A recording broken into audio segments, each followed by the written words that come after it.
Arizona Native News is brought to you by Cliff Castle Casino. Always friendly, always fun.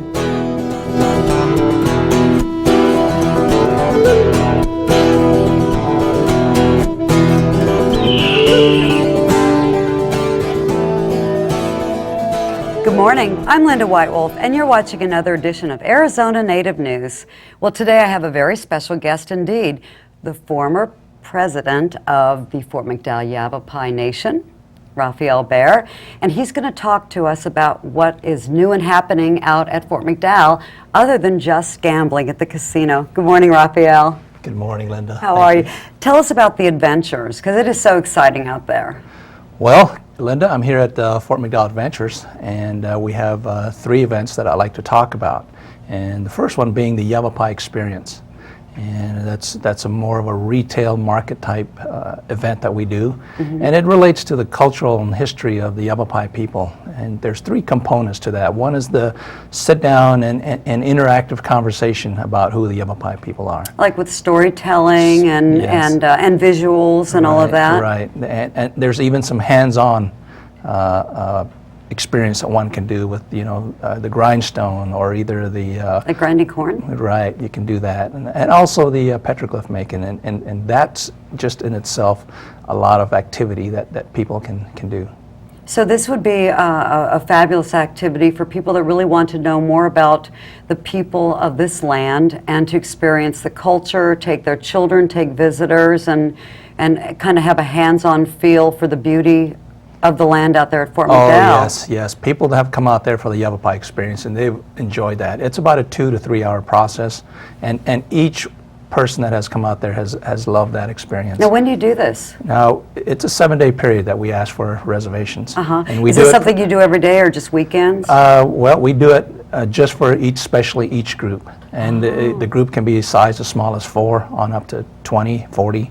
Whatever size group you have, yes. So you could just have your immediate family or kind of go with a school group or anything like that? Yes, and we do that quite often. Another thing I'd like to talk about, Linda, is the Friday Night Franks. We do that every Friday. As in hot dogs? As in hot dogs. Okay. Is that a Yavapai meal? Well, no, but the name is Franks. It's named after one of the tribal members who fought against the state voting rights that didn't allow Indians to vote. And in 1948, he won the right for Indians to vote here in the state of Arizona. And his name was Frank Harrison. And so we named this event Friday Night Franks that we do on Fridays. Now, what do you do out there? Now, it's a real interesting atmosphere where people can just sit down and have a relaxed evening under the stars and roast your own wieners or brats, s'mores, and you can listen to Native American storytelling, or we have a band. We have live music with Ukulele Ray and the Coconuts that come out and play every Friday. Ukulele Ray. Ukulele Ray. Why does that not sound Yavapai? Well, the event is more just a relaxed atmosphere to come out and have fun, and we have the roasting fire pits out there, and people can sit down and talk. And here we've got some pictures out here now. Yes, that's our largest venue right there. That's La Puesta del Sol. We can have about 1,600 people in there. Oh, that is absolutely beautiful. And that's La Puesta del Sol for groups up to 1,600. Now, one other activity you do out there that I just love is the horseback riding. Oh yeah, the horseback riding. Troy Haviland is our ranch hand there. It takes care of the horses there, and he's been there for over 10 years. He's really taking care of the horses, and he does a great job with the horses. And I think there's some clips in here that you show the horses crossing the river, and that's a whole part of that as well. Horses, and more horses. There's some horses and more horses, and that's one of the venues. And that's a really big horse. That looks like he's part draft horse, so they would accommodate a large person. Oh yeah. We have all sizes come out there, and they have a great time on the horses.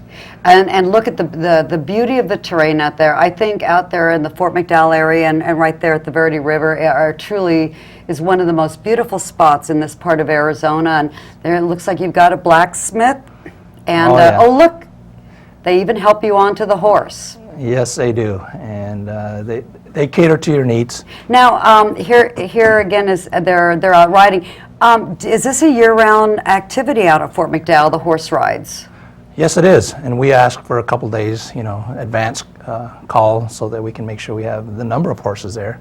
We have over 65 head of horses there, but if your group is larger than 65, then we want to make sure we have all the horses there for everyone. And do you have that many people going out there on the trail?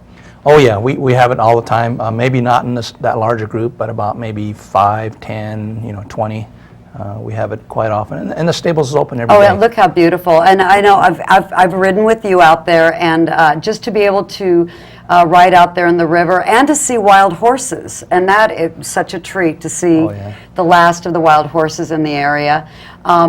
And you can accommodate any age and any level of riding. And I know if you want to take Granny out there, you can just strap her on and she's not going to fall off as she crosses the river. And that's a beautiful shot right there. And that's a delight right there as you cross the Verde River on And I'm horseback. sure a lot of our viewers don't realize that this is something that they can experience. I mean, I know that with the local casino, the tribes out here, people kind of think of the reservations as where to go gamble.